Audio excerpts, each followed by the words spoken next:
There are places in the labyrinth where the world softens so completely that it seems almost makes you forget the darkness you've walked through. Places where the sky feels impossibly wide, where the air smells clean enough to convince you that the nightmare is finally behind you. Ashenbark Grove was designed to be that moment, the false sunrise after a long night. When I imagined this place, I wanted the player to step into a field that feels like salvation. A crystal sky stretching overhead, warm light soaking into your skin, birds singing as if the world never knew sorrow. It's the kind of peace that feels almost suspicious, too perfect, too gentle, and too still in a way that it really makes you think. This grove is the part of the labyrinth that tests your heart, not your courage. It asks a simple but dangerous question. What if you really made it out?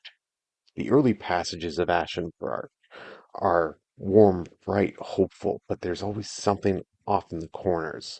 A breeze that comes the wrong way, a silence that lingers a little bit too long, a sense that the world around you is waiting. I wanted the grove to feel like a memory of the surface world, familiar enough to comfort you, but fragile enough to break the moment you trust. You walk narrow paths where stones trip your steps, towering trees rising like guardians of the forest stands upon their edge. A hawk sweeps across the sky, its shadow cutting across the land like a fleeting reminder that even here something is hunting. You are always going to be hunted. As you move deeper, the tranquility becomes almost oppressive. Moments of profound calm settle on you, the kind of calm that makes you forget where you came from, kind of calm that lets doubt creep into your soul. Are you really back on the surface? Or has the labyrinth learned a new way to mimic the skies? And then comes the life of the grove, a rabbit darting through the brush, grass crunching softly beneath your feet, clearings opening like promises of freedom. I wanted these small glimmers of wildlife to feel like hope, hope wrapped in uncertainty. Because in the labyrinth, even innocence is never just innocence. You'll see as the twilight settles, the sky bleeds in the shades of amber and violet. The world grows quiet within this realm of text. A distant drumbeat begins to echo across the land, slow, primal, steady, a reminder that not everything here sleeps with the setting sun.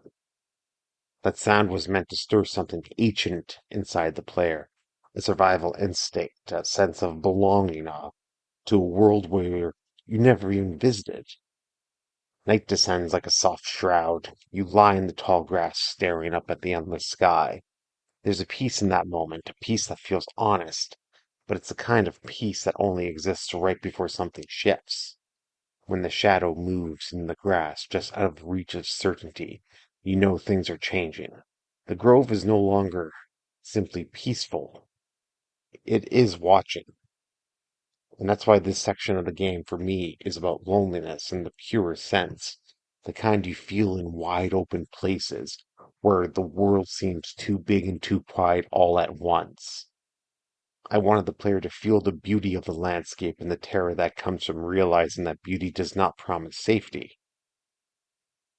By the time the whisper comes, the woman's voice calling out from nowhere, soft, urgent, and pleading, you understand that Ashenbark Grove was never a refuge, but a warning, a place where peace becomes unease, and unease becomes a message.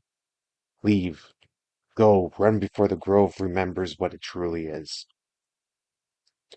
Ashenbark Grove is the breath that the labyrinth takes before plunging you back into its depths, a dream of sunlight painted on the walls of a prison, a reminder that even the most beautiful illusions eventually demand truth. And in the labyrinth, the truth is never gentle. Thank you for joining me today on this video. Stay tuned for next video, which will be tomorrow. Don't forget to like, comment, subscribe. Links to support the project and to download the game in the description below.